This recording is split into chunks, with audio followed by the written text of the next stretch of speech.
Lo que acaban de ver no es un juego de PlayStation, es la realidad pura y dura de las calles de Lima. Buenas noches, yo soy Beto Ortiz y aquí comienza una nueva edición de Beto a Saber, su dominical de todas las noches. Y vamos a comenzar hoy con el tema que está en todas las conversaciones, el tema del supuestamente inminente, así dicen, indulto a Alberto Fujimori. Y nosotros lo que queremos hacer es explicar cuántas clases de indulto hay, quiénes califican para un indulto, porque se ha vuelto toda una confusión a la que el propio presidente de la República ha contribuido cuando habla de un perdón médico que no existe. Vamos a ver también quiénes fueron los beneficiados por esta gracia. Por ejemplo, el congresista Yehude Simón, el ex congresista, ex ministro y ex presidente regional, y también, hace poquito nomás, la famosa señora Buscaglia que le metió el cachetadón al policía de tránsito, ¿se acuerdan? Bueno, ellos son algunos de la lista de indultados. Vamos a aprender finalmente de qué trata esta famosa gracia presidencial en la nota de Juana Avellaneda. Adelante. ¡Soy inocente! Se dice todo respecto al posible indulto del expresidente Alberto Fujimori, pero muy pocos saben realmente qué significa. Aquí se lo explicamos, mismo libro Coquito. El indulto es un atributo, una facultad que le da la Constitución al presidente para establecer perdones que se le den impuesto a una persona por la comisión de un delito o un perdón para que éste, en medio de un proceso, deje de continuar estando procesado. Esto último es lo que se llama gracia, mientras que los perdones de penas son los que se llaman indultos. El indulto humanitario no es una creación de la Constitución peruana o de la legislación peruana. El indulto humanitario responde a la prohibición de penas inhumanas o crueles, que hay decenas de normas que creó la Organización de las Naciones Unidas. Lo primero que debes saber es que existen dos tipos.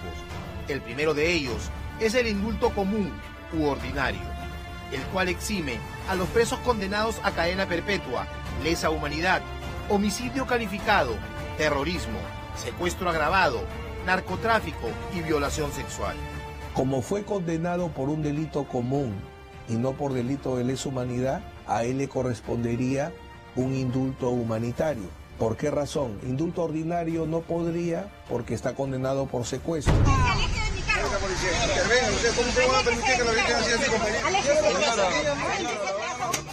Por ejemplo, Silvana Buscaglia recibió el indulto común de parte de la Comisión de Gracias Presidenciales en el último día del gobierno del exmandatario Ollantaytamala, luego de ser sentenciada a 6 años y 8 meses de prisión por haber agredido a un policía en el aeropuerto Jorge Chávez.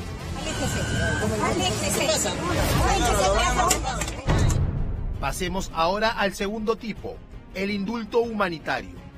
¿Qué requisitos tiene que cumplir un sentenciado para calificar a este pedido? Lo que el presidente de la República debe hacer es un procedimiento regular, ¿verdad?, en la que pasa este indulto por una serie de tamices, es decir, la Junta Médica, la Junta Calificadora, la Comisión de Gracias Presidenciales, ¿verdad?, y después el informe de su ministro de Justicia. El indulto humanitario tiene que ver con la existencia de una enfermedad terminal que justamente impida pues este fin constitucional que tiene la pena, que es resocializar. El indulto humanitario procede para todo caso. Hasta Abimael Guzmán podría obtener un indulto humanitario si tuviese una enfermedad grave que lo explicase. O sea, acá hablemos con claridad y sin temores.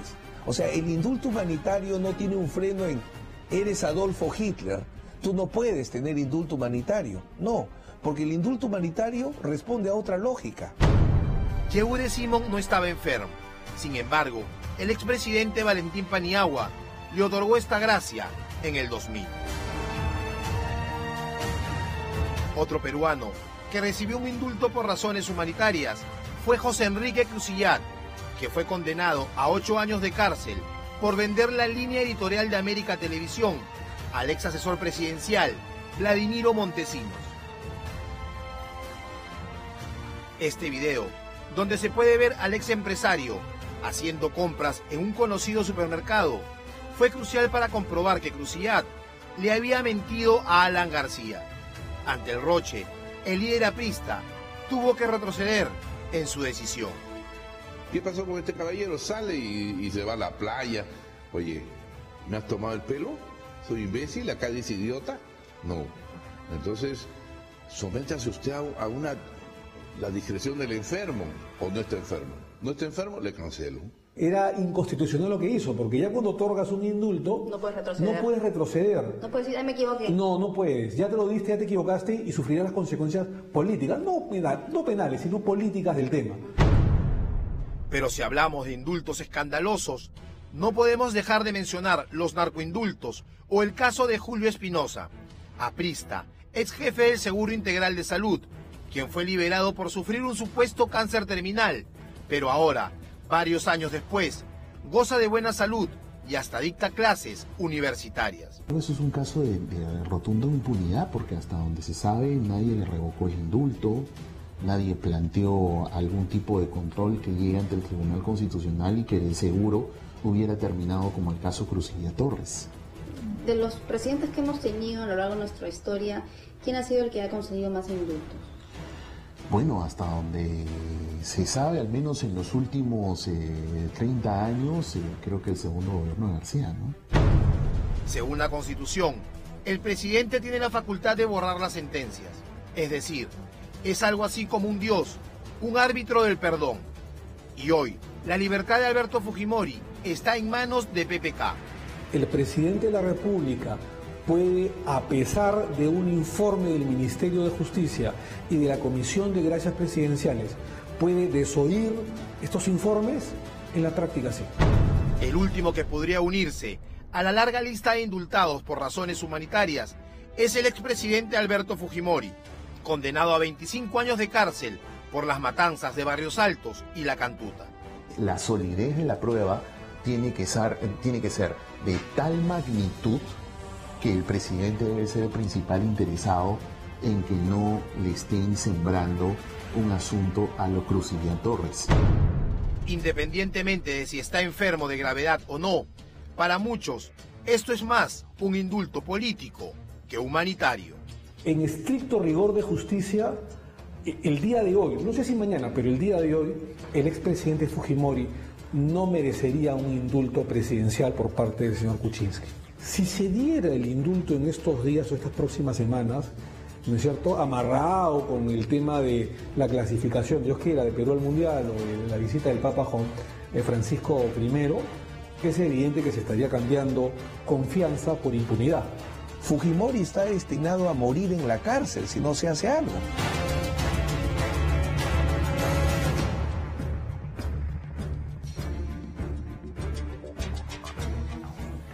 Bien, y están con nosotros, aunque ya lo vieron aparecer porque está justo en mi toma, Omar Chejade y el abogado William Paco Castillo, a quienes le damos la bienvenida. Buenas noches, gracias por estar con nosotros. Vamos a comenzar por el ex defensor del ingeniero Fujimori, a quien he escuchado en otros programas y es un gusto tenerlo por aquí por primera vez. De la misma forma. ¿Cuáles son las razones por las cuales usted cree que le corresponde la gracia presidencial a su ex defendido Alberto Fujimori? Todas. Primera, justicia. ¿Por qué veto? Porque su sentencia fue asquerosamente injusta. Sería el justo equilibrio a una sentencia política, a una sentencia que fue producto de un remedo, a una sentencia que fue producto de una farsa, a una sentencia que fue pregonada con una persecución a sangre y fuego por un objetivo político, en el cual indudablemente mi colega tuvo una participación también de perseguidor. La vida después le jugó en realidad un revés. Por esa situación, él debería estar libre. Indulto, ¿por qué razón? Yo discrepo con toda la sabiduría que tiene mi colega César Nakazaki cuando dice que solo merece indulto humanitario. Él es tan abogado y tan profesor universitario como yo, como otros, habemos cientos, y él merece incluso un indulto común. ¿Un indulto ¿Por qué simple? razón? Un indulto simple, que es válida la terminología. Un indulto común, un indulto simple. ¿Por qué razón? Porque a él se le quiere hacer un cortapisa con la prohibición del secuestro, pero se olvidan del principio de la ultraactividad o de la retroactividad benigna en materia penal. Y esa norma no le resulta a él pues aplicable. ¿Por qué? Porque los crímenes que él cometió son antes de esa norma. Y en segundo lugar, si es indulto humanitario, tampoco se precisa de un reglamento, tampoco se precisa de una comisión. Eso lo han inventado todos los detractores que no quieren ver a Alberto Fujimori libre, porque no hay norma ni hay ley que reglamente el tema del indulto humanitario. Estos reglamentos son cuestiones... Doctor, los crímenes que él cometió ocurrieron antes de esta ley. ¿Quiere decir que usted, como abogado, es consciente de que su defendido es un criminal? El crimen se denomina todo aquello, en doctrina, crimen es delito. Y efectivamente, él está condenado por delitos. ¿Crimen y delito son sinónimos, Es sinónimo, es sinónimo. ¿Sí? Es sinónimo. Aquí en el Perú se usa delito, en el mundo se usa crimen. Parece que sonara más fuerte crimen que delito, pero es lo mismo. En realidad hay gente que le gusta llamarlo a Fujimori reo, hay gente que le gusta llamarlo rematado. Ok, toda esa terminología es válida. Pero nosotros propugnamos porque el indulto humanitario, la gracia presidencial, el indulto simple o la libertad en buena cuenta que debe ganar Alberto Fujimori, se lo merece por todas las razones que le he dicho a Beto. Ok, pero detengámonos en la figura del indulto común o indulto simple. ¿Quiere decir que usted está admitiendo implícitamente que no reúne las condiciones para un indulto humanitario? No, yo lo que he dicho es que si reúne las condiciones para un indulto simple, con mayor razón tiene que reunir para un indulto humanitario, porque no es que vamos a esperar que el hombre se muera. ¿Qué humanidad hay en un presidente de la República que puede tener el uso de la gracia presidencial, que eso es el indulto, y mandar a la cárcel a alguien que dentro de 24 horas se va a morir o cuando está en realidad en los últimos minutos? Eso sería como si hubiera muerto en prisión. Pero parecería que ese es el requisito que se pide, ¿no? Porque las veces que se ha discutido esto en anteriores gobiernos de otros presidentes, siempre es, no, pero está muy bien, está caminando, no está grave, no está moribundo. El último mal que tiene el presidente Alberto Fujimori se llama fibrilación auricular. Si usted, Beto, consultara a un cardiólogo, a un especializado, a un médico, como lo he hecho yo, el médico le va a decir, cualesquiera creo, más el especializado, que este último mal que tiene lo pone a un paso de sufrir un síncope. Lo puede sufrir mañana, lo puede sufrir esta noche, lo puede sufrir camino a la clínica, un infarto imprevisto, algo intempestivo. Y ese sí sería un pasivo que cargaría... Sería políticamente letal para obvio, PPK. sería un Eso pasivo sí. que cargaría Pedro Pablo Kuczynski. Bien, vamos a darle la palabra al doctor Omar Chejade, que como bien ha recordado el doctor Paco Castillo, pues fue procurador en la época en la cual se estaba trayendo a Fujimori de Chile y que se trabajó, hay que decirlo, con mucha más celeridad y con mucha más eficacia que en el caso de Toledo, ¿no? Que están todos durmiendo y esperando a ver si algún día el Cholo buenamente se digna regresar. Omar, ¿cuáles son las razones para no indultar a Fujimori? Bueno, primero saludar la presencia de William Paco, que además de ser un amigo, es mi profesor universitario, así que aprecio le tengo más allá de las discrepancias en este tema, básicamente profundas que tengo. Yo comprendo a William Paco porque bueno, él ha sido abogado del expresidente Fujimori, entonces tiene una relación amical, profesional si se quiere, ¿no? Pero sí en el tema de fondo discrepo, ¿no? Yo no he venido acá a hablar como político, sino básicamente como un hombre de leyes, ¿no? Evidentemente, incluso hasta su ex abogado César Nakazaki, entre otros, creo que todos o la mayoría, creo que coinciden en señalar de que el indulto ordinario es imposible, no sería legal, porque sobre él pesa, entre otras, una condena por secuestro agravado. Secuestro agravado que yo estoy en contra, porque creo que fue secuestro simple, pero ese es un tema ya pasado. Incluso te acordarás que uno de los miembros de la Corte Suprema, en un voto singular, opinó en voto singular, en voto discordante, que era secuestro simple. Pero más allá de eso, por mayoría se lo condenó por secuestro agravado. Y claro, la condena es del año 2009, abril del 2009, ratificado en diciembre de ese año. ¿Una persona que está condenada por secuestro simple puede ser indultada? Sí. Que no es el caso de él.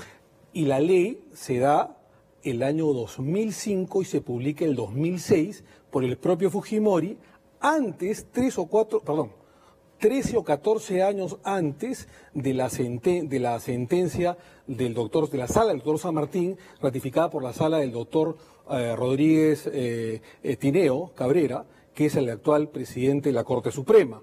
Por lo tanto, digamos, el tema de la retroactividad o la ultraactividad no funciona, ¿no? Pero más allá de eso, estamos mediante una opinión sobre el indulto humanitario. ¿Es posible el indulto humanitario? Sí es posible. Pero un indulto humanitario tiene incluso ciertas reglas, ciertos procedimientos. Es decir, el indulto humanitario puede, como decía el doctor Nakazaki, digamos, tener una gracia presidencial o proceder para Hitler. Sí, siempre y cuando se cumpla con un estándar que está regulado en una resolución ministerial aprobada en la época del expresidente García y su segundo gobierno, el año 2010, en la que dice que para otorgar la gracia del indulto humanitario debe existir de por medio una enfermedad terminal, una enfermedad grave, es decir, el condenado, el interno, debe estar prácticamente desahuciado. Más allá de que nos guste o no nos guste la norma, hay que cumplirla. Si no nos gusta, pues hay que cambiarla. Yo estoy de acuerdo con William Paco en que es una norma muy severa para otorgar el indulto humanitario, pero la norma es positiva, la norma está vigente y la norma, si no nos guste, hay que cumplirla. El indulto que se le concedió a Yehude Simón era indulto simple, ¿verdad? Era un indulto ordinario porque tengo entendido que no, en esa época no había una normatividad que prohibiera determinados casos o determinados delitos como el de Yehude Simón, que dicho sea de paso, no es que quiera sacar cara por Yehude, fue una exageración, una injusticia la condena que él tuvo en aquella oportunidad con jueces sin rostro, ¿no? Y hay que recordar que el indulto lo concedió Valentín Paniagua. Valentín Paniagua el 2001. Sí. Correcto. Pero lo que te quiero decir, Beto, el 2000. Me parece que comienzo del 2001, fines del 2000, pero por ahí. Pero lo que te quiero decir es que existe dentro del derecho del indulto humanitario de la gracia presidencial tamices. Es decir, existe un cuerpo médico, ¿no es cierto? Una comisión de gracias presidenciales. Una comisión de gracias presidenciales. Que es parte del INPE, ¿verdad? Parte del Ministerio de Justicia. Y existe el informe final del Ministro de Justicia, que es el principal asesor legal del presidente de la República. Ahora, yo siempre he opinado, es verdad que la Constitución histórica del país, en el tema del indulto, da facultades casi monárquicas al presidente de la República. En la práctica, el presidente de la República incluso puede desoír a su ministro, puede desoír a los médicos, puede desoír y no hacerle caso a la Comisión de Gracias Presidenciales y otorgarle. Pero creo yo que eso no es lodable, porque hay que hacer una interpretación sistemática de la Constitución política, ¿no? Doctor William Paco, ayer en un especial que preparó nuestro colega Álamo Pérez Luna, escuchábamos a la excongresista Luisa Cuculiza preguntarse por qué Keiko Fujimori ya no peleaba con tanto ahínco por el indulto de su padre como sí lo hace Kenji Fujimori ahora. Es decir, pareciera que ha cambiado algo en los años transcurridos, porque al comienzo sí era una batalla, digamos, que la familia libraba. Ahora, no solamente Keiko, sino que muchos de sus copartidarios o no opinan o no tienen gran interés en el asunto. ¿Por qué? Porque el poder hace cambiar a mucha gente, ¿no? De vieja data es aquel axioma de tanto mudan al hombre fortuna, poder y tiempo. En este caso ha mudado la protagonista que usted habla por el poder. Es indudable que en un comienzo abrazó y persiguió la libertad del padre, probablemente con el mismo o con más ahínco que Kenji. pero en la medida en que se consolidó en el poder y en que alguien, asesores de su entorno, le dijeron que el partido debía desfujimorizarse y que ella debería ser una nueva fuerza política, entonces el hombre, con esa alma que tiene, esa mala levadura, como decía Rubén Darío en Los motivos del lobo, indudablemente en política la balanza se inclina hacia la expectativa del poder.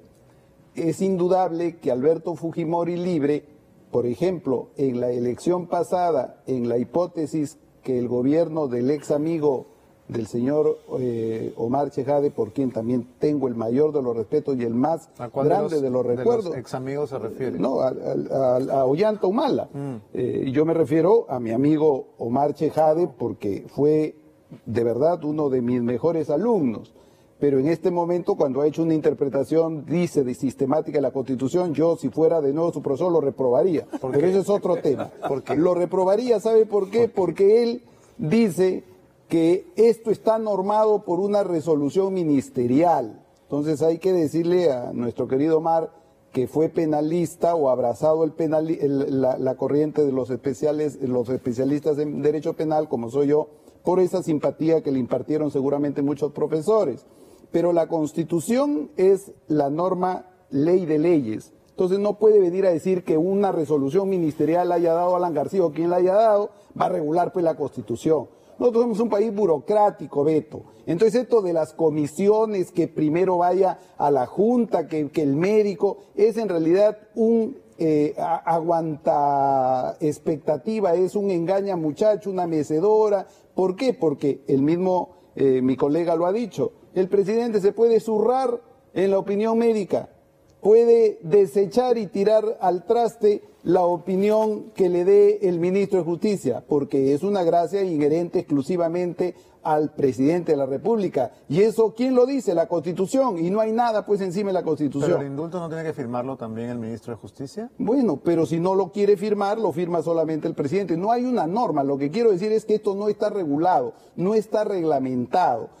Todas estas situaciones las ha movido indudablemente el tema del indulto para quienes son los detractores y le ponen cada vez más obstáculos porque eso es lo que hace más lento y más sacrificable el camino hacia la libertad de Alberto Fujimori. Muchos interpretan la posible decisión de Kuczynski en favor del indulto como una negociación política, asumiendo que a la bancada fujimorista, mayoritaria hoy en el Congreso, le conviene que Alberto Fujimori salga en libertad, cosa que es discutible, ¿verdad?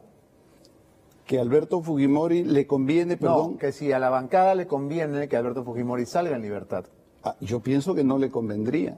Yo también. Porque el liderazgo es Alberto Fujimori. Fuerza Popular no sería nada sin el voto de Alberto Fujimori. Pero entonces, sin embargo, ¿cuál es la negociación política acá? Si la bancada fujimorista en realidad prefiere que Alberto Fujimori no salga. Pero si ellos no han negociado, Beto, ellos no han negociado jamás. Ni este Parlamento ni el anterior. Yo he llevado la defensa de Alberto Fujimori 4 años en el Parlamento pasado con grandes, o con no mayoría, pero muchas decenas de congresistas de Fuerza Popular. ¿Usted cree que en ese tiempo y en el actual alguno de ellos enarbola la bandera de libertad? Cuando alguien quería hablar del indulto, no, eso es tema familiar. Yo discrepo que es un tema familiar. ¿Cómo va a ser un tema familiar el tema del indulto? ¿Por qué va a ser un tema familiar si Alberto Fujimori es el Perú? Es un tema que está en la boca, en la conciencia y en la expectativa de todos. No es un tema familiar desde mi punto de vista. Omar, ¿es una negociación política esto? ¿Le favorecen algo al fujimorismo en el Congreso que Alberto Fujimori salga en libertad? ¿Qué hay detrás? Es una negociación política definitivamente, porque se quiere cambiar de alguna manera voto de confianza por impunidad.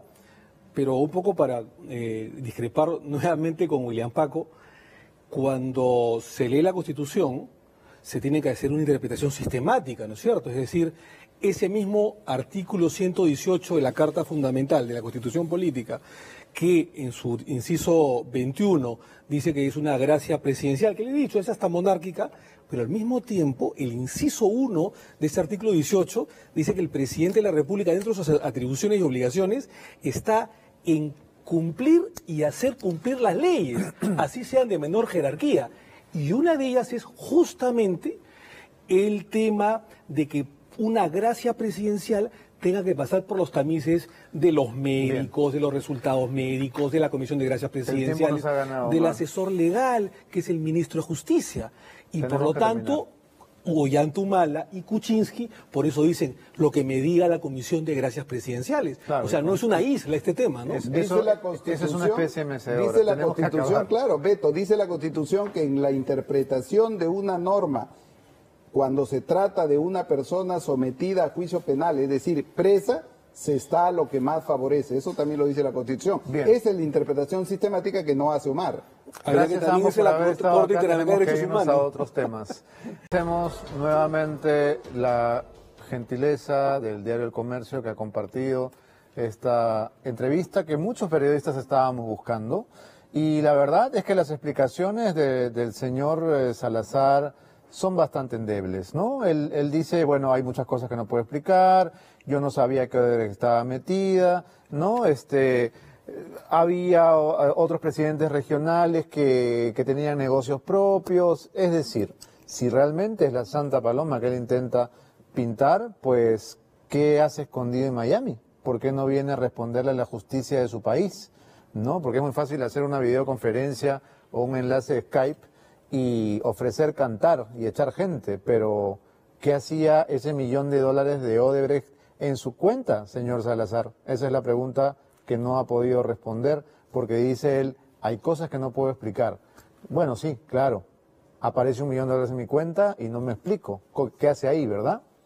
En fin, vamos a seguir informando sobre este tema y antes de irnos a la pausa, queremos recordarles que Metro está de aniversario y regala 30 autos, ya son 26 ganadores y quedan solo 4 autos.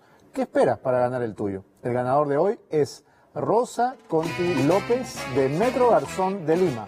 Hay un auto por día y puede tocarte a ti. Metro, 25 años de precios más bajos, siempre. Nos vamos a la pausa. Ya regresamos en Beto Saber.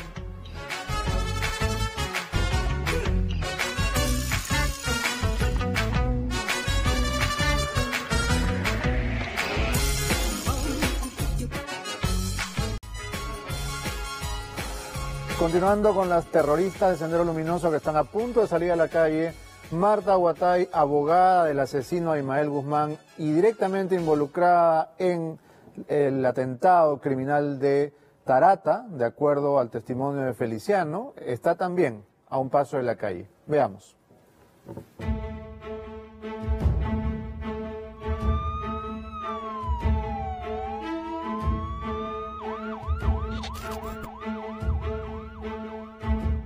Esta mujer que se refugia en los brazos de Abimael Guzmán, el peor genocida en la historia del Perú, es la sanguinaria terrorista Marta Huatay, una senderista despiadada que ordenó los peores atentados subversivos.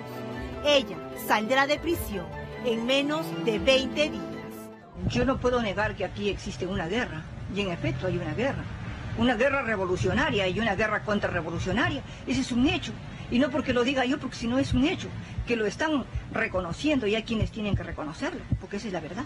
Hay muertos de ambos lados, es la guerra.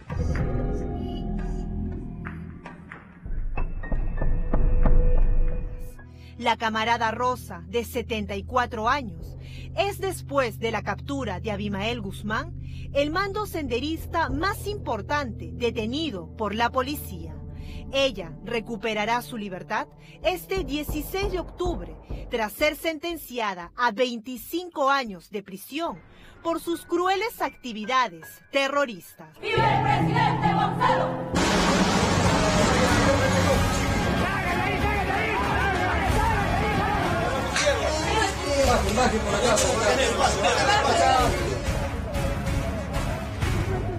todos los atentados, desde esta fecha, el 22 de junio, nosotros tenemos el 99.9% de certeza de que ha sido responsabilidad de Marta Huatay. Es decir, Marta Huatay tendría que haber estado enterada del atentado de Tarata. Sí, ese atentado no se va a hacer sin consentimiento de los principales dirigentes del aparato.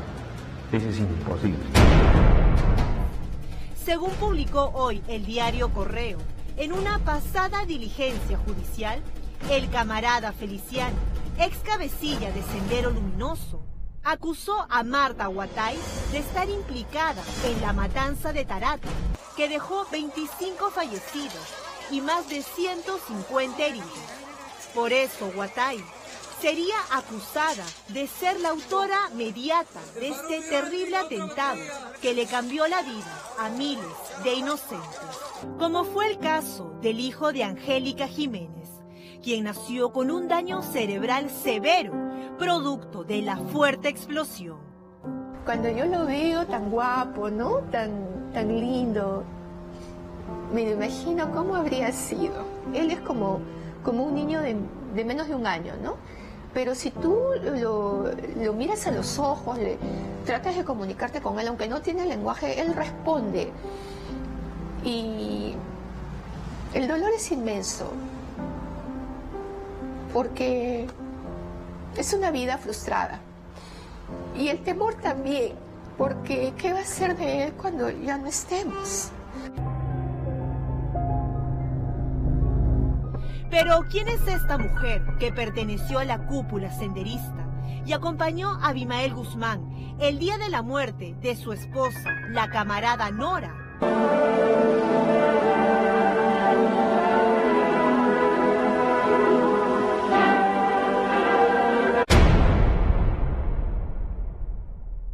En este caso, liberar a Marta Huatay, dirigente del más alto nivel de la organización, me parece que ella tomaría nuevamente ese cargo para dirigir al Movadef.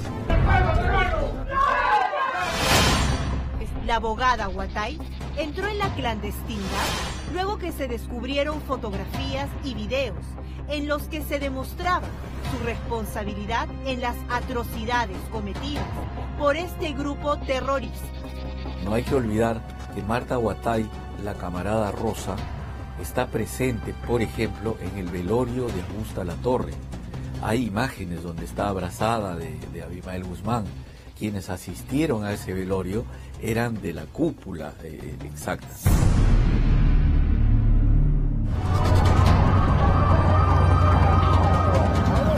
Durante los años 90, Huatay fue la jefa de la infame organización Socorro Popular, el grupo de Sendero Luminoso, encargado de planificar casi todos los atentados en Lima, como la masacre de Tarata, el ataque a Canal 2, entre otros.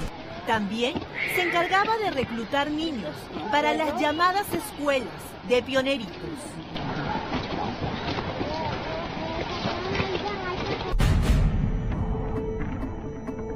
Huatay fue capturada en Pueblo Libre el 17 de octubre de 1992, un mes después de la caída de Abimael Guzmán. Porque somos comunistas. Ya murió el comunismo. La Huatay es una terrorista que no ha demostrado ningún arrepentimiento ni ha cambiado su ideología, pues en el 2014, en el penal de Piedras Gordas 2, se allanaron las celdas de 32 senderistas sentenciadas, encabezadas por Elena Iparraguirre, Maritza Garrido Leca y Marta Huatay. Ahí se encontró una gran cantidad de material del Movadef, el organismo de fachada de Sendero. También se incautaron fotografías de los terroristas destacados a la zona del Brain. Durante la requisa, las arengas terroristas se hicieron escuchar aquel día.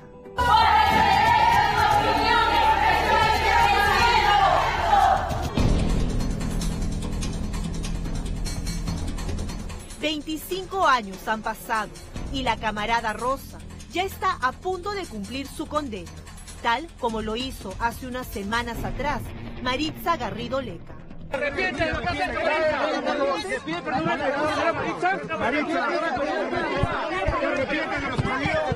¿Qué ¿Qué podría ocurrir entonces con el futuro de Marta Huatay?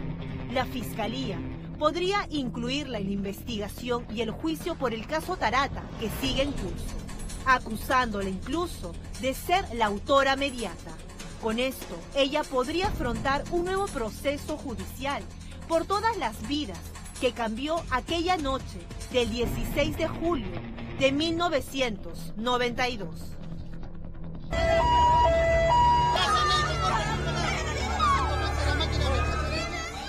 Solamente por el horror de Tarata, Huatay debería quedarse presa para siempre.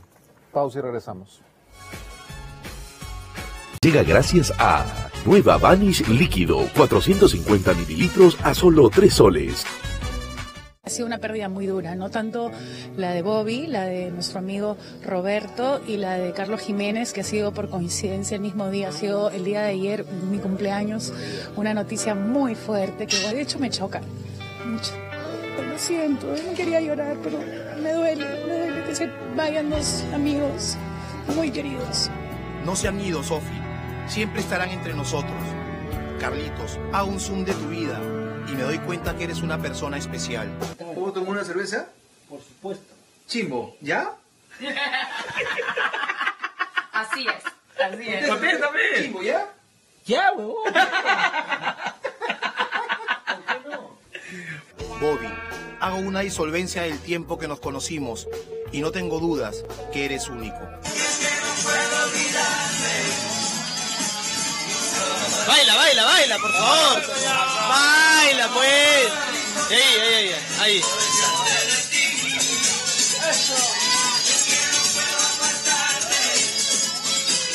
Baila, Bobby, vamos. Coreografía, eso.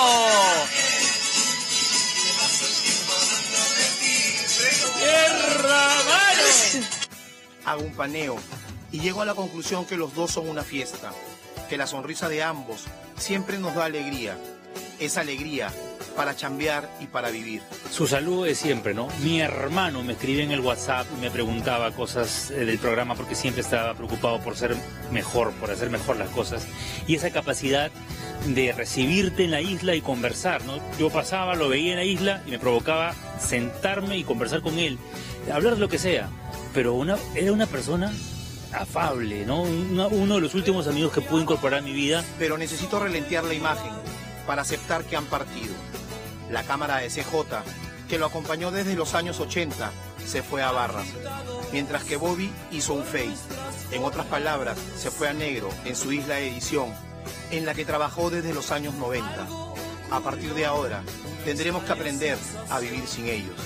Yo siempre le decía, ¿qué sería de ti si no tuvieras dientes? Porque él reía todo el tiempo. Cuando la gente se va, todos los muertos son buenos, pero no, en este caso no es así, no es así. Yo creo que Carlos, Mario su hermano, yo creo que Carlitos siempre ha sido una muy buena persona. Todavía recuerdo, Bobby, cómo tus dedos regordetes hacían arte puro cuando agarrabas el teclado para editar. Transmitía mucha paz, era un chico muy bueno, Bobby, siempre el máster en las ediciones. Y lamento que haya dejado también una familia y que se haya ido tan rápido de esa persona. Aún guardo en mi memoria cómo Cejotín apretaba rec para deleitarnos con esa sola imagen que valía más que 1000 palabras. Talento puro.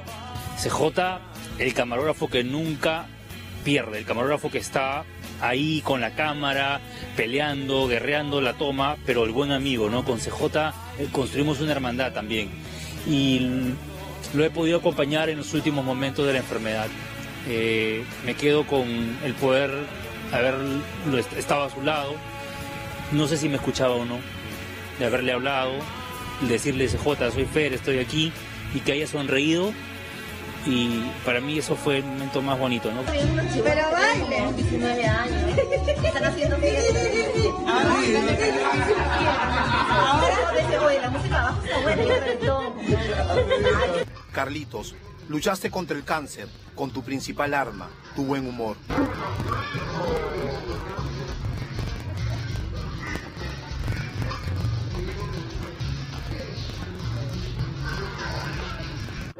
Como en esta foto, que imitas a Alejandro Toledo, aunque tú siempre serás el único cholo sagrado. Dejas a Cristín, a tus 2 hijos y al millón de amigos que tienes inflando el pecho por lo grande que eres. Recuerda que yo te quise amor. Me fuiste de mí, sabiendo que te amaba.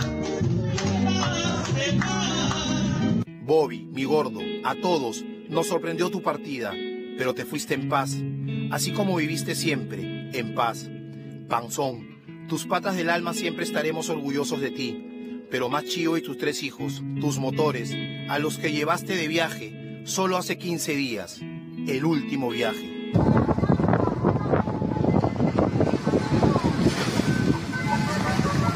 ¿Están grabando? Sí.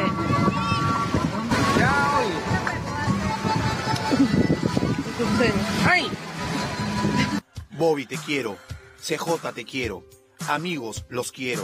Y qué mejor que Bobby le puso a la gran cantidad de semblanzas que le tocó hacer. Hasta la eternidad, maestros.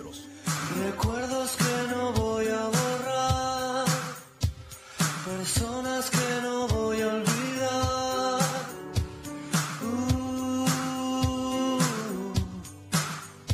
Todos los que trabajamos en televisión siempre estamos imaginando cómo será, ¿no? Que te haga una semblanza cuando has hecho tantas a lo largo de tu carrera. CJ, Bobby, todos los que estamos acá, es parte de nuestro trabajo, reportar sobre la vida y también sobre la muerte. Un abrazo hasta el más allá. Y no se olviden que faltan 9 días solamente para la Teletón. Esta la luchamos juntos, 6 y 7 de octubre, todos unidos. Nos vamos y los dejamos con ATV Noticias.